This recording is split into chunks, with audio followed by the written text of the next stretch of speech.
तोड़ फोड़ का काम हो चुका है शुरू, जोरों से तोड़ फोड़ चली हुई है। तो ये पुराना बस स्टैंड है जो गिराया जा रहा है क्योंकि नया बस स्टैंड तैयार कर दिया गया है। अब इसको ज़्यादा महंगाई भी नहीं करनी चाहिए थी, एकदम से इतना चेंजेस भी नहीं लाना चाहिए था। धीरे धीरे करके करते चलो लोग मान जाते। अब 30 दिन से 28 दिन कर दिया तो लोगों ने तो कैसा कैसा एक्सपीरियंस रहा तेरा आरवी के साथ? ऐसा लग रहा है कि सिर पर सर से घूम रहा है। किसका, आरवी का कि तेरा? अंदर ना ये थोड़ा भी नहीं टिकता, आ गया फटाफट बाहर गाड़ी लेकर के। पूरा पूरा पैकेट क्यों नहीं देती इसको शॉप करके, पेंसिल का आंसर इतने से क्या होगा। एवरीवन गुड मॉर्निंग, शुभ प्रभात, कैसे हैं आप सब? आशा करता हूँ आप सब बिल्कुल ठीक होंगे, खुश खैरियत होंगे। हम भी बिल्कुल ठीक है, खुश खैरियत है। तो आप लोगों का एक बार फिर से स्वागत है हमारे चैनल ऋषि आंचल व्लॉग्स में। तो जी सुबह सुबह उठ के ब्रेकफास्ट करके नहा धो के वी आर रेडी, हम तैयार हैं। तो सब अब अपनी ड्यूटी में लग गए हैं। आंचल चली गई आरवी को पढ़ाने, आरवी के एग्ज़ाम स्टार्ट है हुए हुए, आजकल एग्ज़ाम हो रहे हैं। तो कुछ एक हो गए हैं, कुछ एक अभी कंटिन्यूटी में है। और अर्शिप जी बैठ जगह है मूवी देखने। पूवी का कार्टून मूवी चली हुई, उसकी कोई वो देख रहा है बड़े ध्यान से, तो बड़ी मुश्किल से थमा हुआ है। वरना अर्शिप का आतंक तो आपको पता ही है, पूरा घर हिला देता है। और खासकर आरवी को पढ़ने नहीं देता, बार बार इन लोगों को परेशान करता है, जिस वजह से मुझे भी शिमला आना पड़ा इसे कंट्रोल करने के लिए। तो ऐसा ऐसा चला हुआ और शिमला की स्थिति कुछ ऐसी है। तो कई दिनों से बारिशें थोड़ी कम हो गई है, बरसात बहुत कम हो गई है। जैसे लास्ट ईयर इस वक्त सिचुएशन थी, वो सिचुएशन देखने को नहीं मिल रही, काफ़ी कम हो गई है बारिश। तो अभी भी मौसम कुछ ऐसा ही है, 50-50 में है, आ भी सकता है नहीं भी आ सकता, कुछ कह नहीं सकते। कहा है धूप भी हल्की हल्की फीकी फीकी सी लगी हुई है, तो कुछ कह नहीं सकते कि बारिश होगी नहीं होगी। तो शिमला की कुछ ये स्थिति चली हुई है। शिव जी आराम से बैठे हुए हैं, टीवी का मजा ले रहे हैं। अच्छी भी क्या कर रहे हो आप? हाँ, ये बाजू ऐसे क्यों की हुई है? और ये देखो, इसको ना पढ़ने बैठाया था मैंने, इसके लिए चार्ट ले आ रखा हुआ पढ़ने के लिए, पर भाई साहब को नहीं है पर ये मजे से अपना कार्टून देख रहा, बोलता मेरे को टीवी देखना। और यहाँ देखो मैंने टॉवल ना यहीं फेंक दिया, और आंचल से पक्का गालियाँ पड़ेगी, बोलेगी अपना टॉवल नहा धो के यहाँ फेंकते हो। तो हर शादीशुदा इंसान के साथ यही पंगा होता है, वो टॉवल ना चाहे जितने मर्जी कोशिश करो भूल ही जाता है बेड के ऊपर गीला टॉवल, तो उसको फटाफट बाहर डाल देता हूँ सुखाने को। दरवाजे के अंदर की सिचुएशन है बहुत ही खतरनाक, क्योंकि इस वहाँ पे हो रही है अभी आरवी की पढ़ाई, तो यहाँ जाना अच्छा नहीं है। मैं चलता हूँ किचन में। तो आज मैंने जिम्मेवारी ली है दाल बनाने की। तो आज अंचल ने पकाने को रखी थी राजमा की दाल, तो मैंने बोला चल आज मैं बना दूंगा, तो आरवी को पढ़ा ले। तो वो हो रही थी आप बहुत टेस्टी बनाते हो राजमा की दाल, तो मैं कोशिश करता हूँ पक गई राजमा की दाल। तड़का क्या इंतज़ाम करते हैं। तो जी तड़का लगाना शुरू कर दिया था, पर सबसे पहले मैं प्याज ढूंढने लगा कि पहले प्याज काटता हूँ, और प्याज है ख़त्म। तो सबसे पहले जाता हूँ मार्केट, मार्केट से प्याज तो ले आता हूँ और थोड़ी बहुत सब्जियाँ भी ले आता हूँ शाम के लिए। तो चलते मार्केट की तरफ। शिमला में भी छेड़ रखा है रेनोवेशन का काम, थोड़ा बहुत रेनोवेशन करा रहे हैं शिमला में भी। तो ये देखो यहाँ पे फ्लोरिंग टाइल्स लगवाई, और ये सीढ़ियाँ पहले बहुत ही कंजस्टेड थी, जैसे कुछ ब्लॉग में आप देख रहे होगे जब हम यहाँ से आते थे कितना टाइट होता था। अब ये खुली खुली कर दी है आने जाने के लिए, और बढ़िया टायर लगा करके मस्त बना दी है। बाकी थोड़ा बहुत और काम चला हुआ, और भाई साहब ने मेरे को देख लिया कि पापा जा रहे हैं मार्केट की तरफ, और फटाफट से रेडी हो गया, मुझे भी आना है, मैं नहीं रहूँगा यहाँ, नहीं तो मैं दीदी को पढ़ने नहीं दूँगा। और यहाँ चल रहा है तोड़ फोड़ का काम, जोरों में तोड़ फोड़ की जा रही है। तो एक्चुअल में पता क्या, नया बस स्टैंड तैयार कर दिया है यहाँ पे। तो ये पुराना बस स्टैंड जो डिसमेंटल किया जा रहा है, यहाँ पे स्पेस खाली किया जा रहा है। यहाँ पे बोल रहे कि बसें पार्क होंगी, ये सारा हटा दिया जाएगा, तो लगेगी तो बसें नए बस स्टैंड से चलेगी, और इसको निकाल करके यहाँ पे पार्किंग बनाएंगे बसेस के लिए, वरना बसेस इधर उधर खड़ी है हर कहीं। तो ज़ोरों शोरों में चला हुआ है इसका काम डिसमेंटल करने का। बनाने में ज़िंदगियाँ लग जाती है और गिराने में एक हफ्ता भी नहीं लग रहा है इसको। तो जी देखो प्याज में ले आया था, प्याज छील दिया है। और पता क्या, यहाँ पे रास्ते में ना 2 शॉप्स है और 2 तरह के रेट थे। पहले एक शॉप में था 60 रुपीज़, दूसरी शॉप में 50 रुपीज़, जबकि 60 रुपीज़ वाले इतने अच्छे नहीं थे, बिल्कुल छोटे छोटे और ऐसे ख़राब से थे। 50 वाले काफ़ी अच्छे बड़े बड़े बढ़िया थे, वो ले आया हूँ मैं। और सबसे बढ़िया, आजकल सबसे बढ़िया मज़े का काम पता क्या, किचन में ये देखो चॉपर मशीन। अब बड़े बड़े पीस रैंडमली काट लो, चॉपर में डाल दो, वो खुद ही छोटे छोटे कर देता है। तो इस काम से ना बड़ी राहत मिल गई। तो फटाफट से अब दाल बनाता हूँ। हो चुका है मेरा चॉप, और अब बारी है टमाटर की चॉप करने की। साथ साथ ही मैंने कढ़ाई भी चढ़ा दी है तड़के की, तो खाने के साथ साथ कुछ गपशप भी हो जाए। आजकल टॉक ऑफ द टाउन यानी कि शहर के क्या क्या बातें चली हुई है। तो सबसे बड़ा मुद्दा तो देखो जी आजकल चला हुआ है रिचार्ज का। तो क्या हो गया है कि जियो, एयरटेल, वोडाफोन अपने रिचार्ज कर दिए महंगे। तो अब सभी लोग जो है जिनके अब वो ख़त्म होने वाले हैं ना रिचार्ज, वो सब दौड़ने लग पड़े हैं BSNL के पीछे।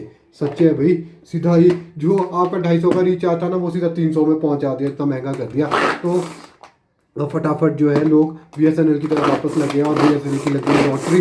तो है सच है, एकदम से कोई ज़्यादा महंगाई नहीं करनी चाहिए थी, बल्कि लोग तो पता कैसे किसी गोसिप निकाले लोग बोलते हैं। अनंत अंबानी की शादी थी, मुकेश अंबानी के बेटे की, तो उसकी शादी का खर्चा जो है कम से कम 40 से 50 करोड़ था। तो जिसका खर्चा जो है अब ये जो पैसा बढ़ा दिया ना इसमें जियो के प्लान में, उससे पूरा कर रही है लोग। और कोई चारा नहीं मिला इनको तो ऐसे ही पूरा करे हमारे से, मतलब उसका टिक्का इकट्ठा करे इस बहाने।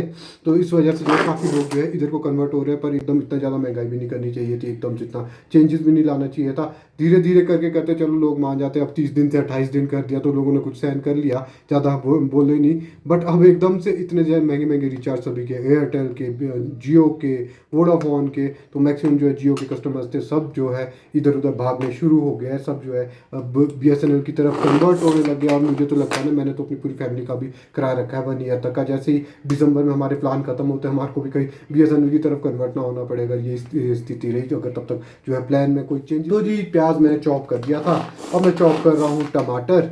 और साथ ही आप लोगों के साथ गप्पे मारते हैं। तो आजकल टॉक ऑफ द टाउन यानी कि शहर में क्या गपशप चली हुई है, क्या आजकल नए नए मुद्दे। एक तो मुद्दा था वही इलेक्शन वाला, जो हमारी 3-4 सीट्स रह गई थी इलेक्शन की, तो उसके तैयारियाँ चली हुई है, वो इलेक्शन होने वाले हैं। और सेकेंडली जो है आजकल एक सबसे बड़ा मुद्दा चला हुआ है रिचार्ज वाला। तो जियो ने अपने रिचार्ज कर दी है महंगे। जियो का बहुत ही महंगे महंगे रिचार्ज हो गए। जो आपको पहले 239 का रिचार्ज 240 का था, वो अब सीधा 300 का हो गया हुआ है। और जो 666 का रिचार्ज था, वो तो सीधा 800-900 तक में पहुंच गया हुआ है। तो बहुत ज़्यादा महंगाई हो गई है। जियो नहीं, एयरटेल भी करी है, वोडाफोन भी करी, सभी ने अपने रिचार्जेस जो है बढ़ा दिए रेट। और बढ़ाई कितने, सीधा ही 17-18% इतना महंगा कर दिया हुआ है। तो इस वजह से जो है लोग घूम गए हैं BSNL की तरफ, काफ़ी लोग BSNL की तरफ जा रहे हैं। और शहर में चली हुई है ऐसी ऐसी बातें कि मुकेश अंबानी के बेटे की शादी है, अनंत अंबानी की। तो आपको सबको पता है जियो तो उन्होंने ही चला रखा हुआ अंबानी फैमिली ने। तो वो क्या करेगी, जो उसका खर्चा आया ना मैरिज का, पूरे 40-50 करोड़ रुपए मैरिज में खर्चा आएगा, तो उसका पूरा जो करने के लिए उन्होंने ये जियो प्लान महंगे कर दिए, ताकि यहाँ से उसका खर्चा आए। और लोग जो है अब उससे रुष्ट हो गए, लोग धीरे धीरे BSNL की तरफ कन्वर्ट होने लगे। जो हमारी पुरानी सेवा है, अभी हमने भी करा रखा है, ईयरली रिचार्ज करा रखा है 1 साल तक का। तो अगर इसी तरह से प्लान बढ़ा रहा, इतना ही महंगा रहा, तो देखो किसी की हिम्मत नहीं होती भाई इतने महंगा महंगा करने की। इधर से पहले आपको पता है किसान आदमी है, इस बार सेब की स्थिति तो आप लोगों को सभी को पता है क्या चली हुई है। तो भाई BSNL में ही कन्वर्ट हो जाएंगे हम भी नहीं रहते इसके भरोसे। तो गपशप में मेरा तेल गर्म हो गया है, तो पहले तड़का लगा लेता हूँ, बाकी कपड़े फिर। तो second talk of the town है जो ये हमारे बगीचों में बीमारी आ गई है। बगीचों में आ गई बहुत बुरी तरह से बीमारी इस वक्त।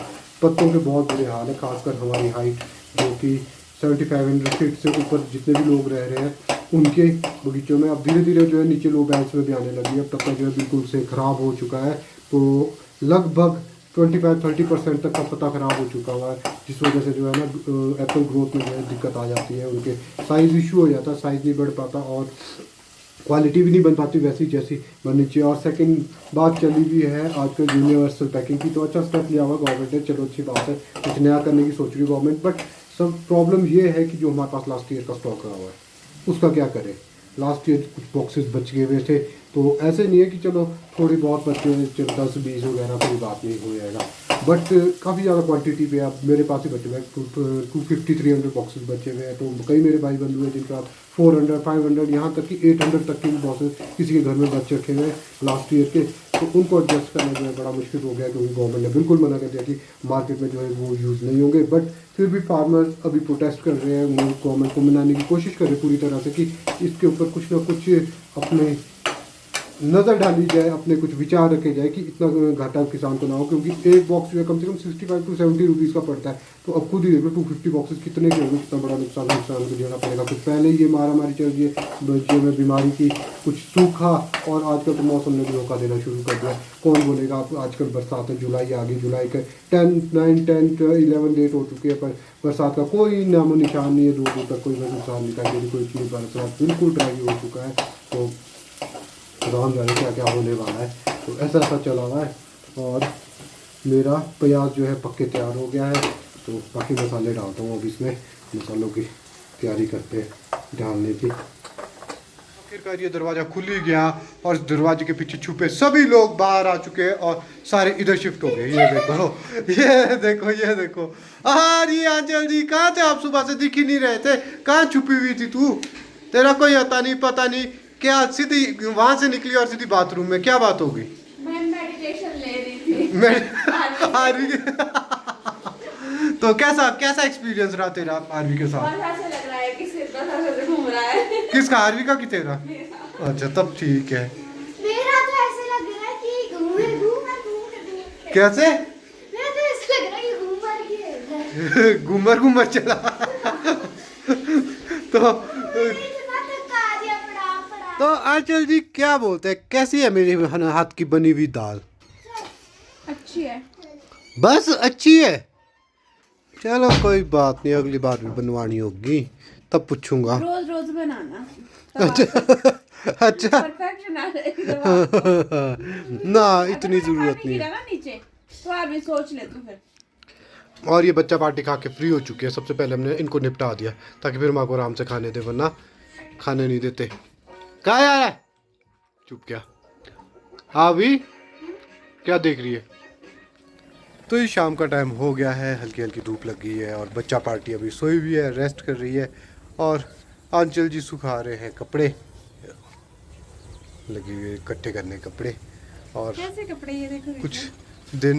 कुछ देर बाहर घूमते हैं, मज़ा लेते हैं धूप का। कैसे कपड़े कितने बड़े बड़े कपड़े धोए आज तूने? मैंने इतने सारे कपड़े धोए। डॉल के कपड़े, आरवी की डॉल के कपड़े।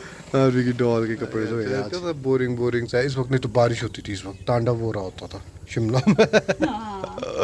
कैसी शादी जाती है। बारिश नहीं हो रही, वही हुई जो शुरू में हुई थोड़ी बहुत, एक हाँ। 4 दिन। फिर बोलते इस बार बहुत बरसात लिखी हुई है, बहुत बरसात, काय की बरसात। बरसात बाकी है, क्या पता अभी से आगे हो। ऐसे कि अभी तो पिक्चर बाकी है, आगे आगे देखो होता है क्या। अब तो क्या। अब मैं अब सोच रही हूँ मैं फिर से चल जाती हूँ अपनी मेंटल एक्सरसाइज करने। आरवी के साथ मैं ऋषि को बोलती हूँ बस एक बार जाओ आप, एक बार। नहीं, मैंने तेरे को खुली छूट दे रखी है, तू ही जा। मैं ये रिस्क लेना नहीं चाहता।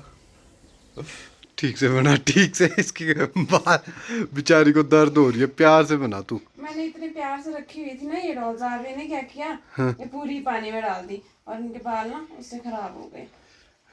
तू जितने कितने इनके सिर पे रहे ना, वो वाले बाल भी मत झाड़ दे बेचारी। ये देखो मेरी बारबी। भाभीज? बारबी है, बारबी। अच्छा बारबीज। शूज पहन के, भाभीज शर्मा क्यों रहा है डोले? खुरू खुरू कर रहा है। उठ जा ऊपर, होमवर्क कर ले कुछ जो स्कूल से दिया है। कल स्कूल जाना है कि नहीं जाना है? कल स्कूल जा रहा है? नहीं। ओए मत कर, मार खाएगा। मैं बोल दिया तुझे, मैंने तुझे बता दिया एक बारी, मैं तुझे समझा रहा हूँ सही से, दांत नहीं मारना। तो शिमला में अचानक से मौसम ने बदल दिया है रुख, और सुबह लगी हुई थी, सुबह के दिन में भी बहुत अच्छी धूप थी लगी हुई, तो जला देने वाली धूप थी, बाहर नहीं निकल सक रहे थे। जब अभी थोड़ी देर पहले मैं और आंचल बाहर निकले थे, और अचानक से जो है मौसम ने पूरी तरह से रुख बदल दिया है। ये देखो तैयारी हो चुकी है बारिश की, और गड़गड़ाहट भी शुरू हो गई है मौसम की, तो अच्छी बात है। बरसात में नहीं बरसेगा तो फिर कब बरसेगा, पर आ जाए एक बार ज़ोरों से। ये अंधेरा तो हुआ है, गड़गड़ाहट भी हो रही है, पता नहीं बरसेगा कितना, कहीं ऐसा ना हो हाथी के दांत खाने के और दिखाने के और, तो ऐसा चला हुआ है। अंदर ना ये थोड़ा भी नहीं टिकता, आ गया फटाफट बाहर गाड़ी ले करके। बेचारा अंदर बोर हो जाता होगा अंदर ही अंदर, भी क्या करेंगे शिमला में। ये सबसे बड़ी दिक्कत तो यही है, प्ले ग्राउंड पार्क वगैरह कुछ नहीं है, बस जितना है यहाँ गैलरी में खेल लेते हैं। शाम का टाइम हो चुका है और बाहर हो चुका है अंधेरा, स्ट्रीट लाइट्स जल गई है, तो हम लोग बैठे हुए हैं रूम में। आंचल और आरवी अभी भी पढ़ाई कर रहे हैं, तो आई थिंक थोड़ा सा ही रह गया, बोरी थी आंचल, थोड़ा सा रह गया, थोड़ी देर में हम बाहर आ रहे हैं। एक घड़ी में डिस्टर्ब मत करें, तो उनको डिस्टर्ब क्यों करना, हम तो यहाँ पे पूरे मज़े ले रहे हैं। देखो अर्शिफ का चला हुआ है कार्टून, मज़े से कार्टून देख रहा है। और आज दादी भी आए हुए, दादी भी थोड़ी अस्वस्थ से है, बोले आज मेरी तबीयत ठीक नहीं है, कुछ गैस्ट्रिक सी हो गई है। दादी कर रहे हैं यहाँ पे रेस्ट, ऐसा चला हुआ है। क्या हुआ आपको? खांसी, बुखार और टांगों में दर्द है। और कुछ? और कोई कमी पेशी? सिर में दर्द है, सब में दर्द? बुखार है, सब अच्छा। कुछ ही है। चलो कोई नहीं, रेस्ट ऊपर करना। नहीं उठ सकती, सो रही है। इनको रेस्ट करने देते हैं, इनको छेड़ते नहीं है। साथ में अर्शिव के कार्टून के मज़े ले रहे हैं, अर्शिव के कार्टून भी देख रहे हैं। अर्शिव कैसे कैसे कार्टून देखता दादी भी वो देख रहे हैं। तो मैं भी अब धूप बत्ती की तैयारी कर लेता हूँ, क्योंकि बाहर अंधेरा हो चुका है और साथ में मंदिर में भी ढोल नगाड़े शुरू हो गए बजने आरती के। तो मैं भी चलता हूँ, मैं भी धूप बत्ती कर लेता हूँ। तो जी रात के बज चुके हैं 10 और ये देखो बच्चा भी एक्टिव है और मेरी पीठ में, मेरा पीछा नहीं छोड़ रहा। पापा के पास सोना है, ये देखो। शर्माता क्यों है मंकी? और ये देखो क्या सोच विचार हो रहा है, सुबह की तैयारियां हो रही है। कितनी बार पेंसिल से पूरा पूरा पैकेट क्यों नहीं देती इसको, शॉप करके पेंसिल कहाँ जाए, इतने से क्या होगा इसका, इतना सारा लिखना है इसको। इनको शार्पनर अलाउड नहीं है ना, वहाँ पे शार्पनर अलाउड नहीं है? नहीं, तो फिर ये शार्प कर करके ले जानी पड़ती है। ओके, तो आरवी के लिए पेंसिल्स का पूरा 10 पेंसिल्स है, सारा का सारा पैक करके रख दिया है। आपको आपको तो नहीं ले जानी पड़ती पेंसिल स्कूल है? आपको क्या ले जाना होता है? तो अब इसके ना हो चुकी शरारतें कर करके अब ये थक चुका है, थकान की आखिरी सीमा तक पहुंच चुका है ये। तो अब इसको सुलाते हैं और व्लॉग को ज़्यादा लंबा ले जाते, व्लॉग को करते हैं यहीं पे एंड। अगर आपको आज का व्लॉग अच्छा लगा हो तो प्लीज़ ज़्यादा से ज़्यादा लाइक शेयर और सब्सक्राइब कीजिएगा। मिलते हैं कल एक नए व्लॉग के साथ, तब तक के लिए okay, see you, tata bye bye, good night, शुभ रात्रि। अर्शिव कुछ तो बोल दो शुभ रात्रि।